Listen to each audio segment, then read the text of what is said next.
சாய்ராம். என் அன்பு செல்லமே, என்னுடைய தங்கமே, சில சமயம் நீ என்ன தெரியுமா என்னிடம் சொல்கிறாய். அப்பொழுது எனக்கு வேதனையாகத்தான் இருக்கிறது.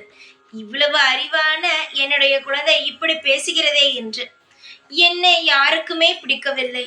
என்னை எல்லோரும் எதற்காக இப்படி பார்க்கிறார்கள்? நான் நன்றாக இல்லையா? என்னை படைத்தது நீங்கள் தானே. என்னை மட்டும் ஏன் எல்லாரும் இப்படி பார்க்கிறார்கள் என்று கேட்கிறாய். தங்கமே, ஒன்று தெரிந்து கொள்ளுங்கள். முகத்தை வைத்து எதுவும் செய்துவிட முடியாது. அதேபோல் நிறத்தை வைத்து எதுவும் செய்ய முடியாது. மனதில் இருக்கும் தூய்மையும் மனதில் இருக்கும் குணமும் மட்டுமே எப்பொழுதுமே அதுதான் முக்கியம். மனம் தூய்மையும் மனம் அழகும் மட்டும்தான் முக்கியம். முகத்தில் இருக்கும் நிறமும் முகமும் முக்கியமல்ல.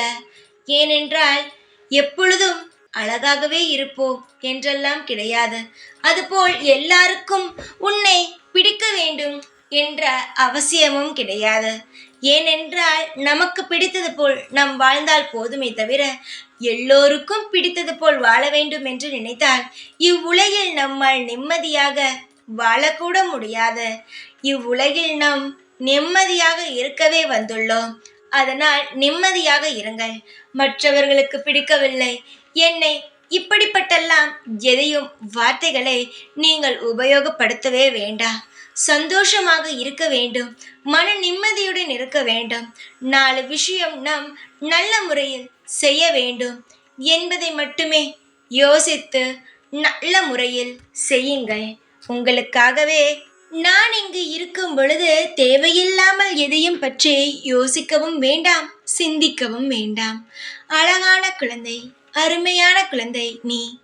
என்னிடமிருந்து ஏதாவது ஒரு செய்தி உனக்கு வந்தாய் என்றால் அதை நன்றாக காதில் வாங்கிக்கொள். ஏனென்றால் எதுவுமே உனக்கு தேவையில் இல்லாத பட்சத்தில் அது உன்னை நெருங்க விட மாட்டேன். என்னுடைய வார்த்தைகள் உன் காதில் வந்து கேட்டது என்றால் அது நிச்சயமாகவே உன் வாழ்வுக்கு தேவையானதாகத்தான் இருக்கும். உன் வாழ்வில் ஒவ்வொரு விஷயமும் நடப்பதற்கு முன்பு கசப்பாகத்தான் இருக்கும். ஆனால் நீதான் புரிந்து கொள்ள வேண்டும், இந்த கசப்புக்கு பின் மிகப்பெரிய சந்தோஷத்தை நம் தகப்பனாகிய சாய் நிச்சயமாகவே நமக்காக வைத்திருக்கிறார் என்பதை. புரிகிறதா தங்கமே? நான் எதுவாயினும் உனக்கு நல்லதாக இருக்கும் பட்சத்தில் செய்வேன். அதனால் எதையும் நினைத்து கவலைப்படாமல் அமைதியாக இரு. எல்லாமே நல்லதே நடக்கும். உனக்கு எல்லாமே புரியவும் வரும். எப்பொழுதும் எந்நாளும் நான் இந்த சாய் உன்னை விட்டு தூரமாக போகவே மாட்டேன். ஓம் சாய்ராம்.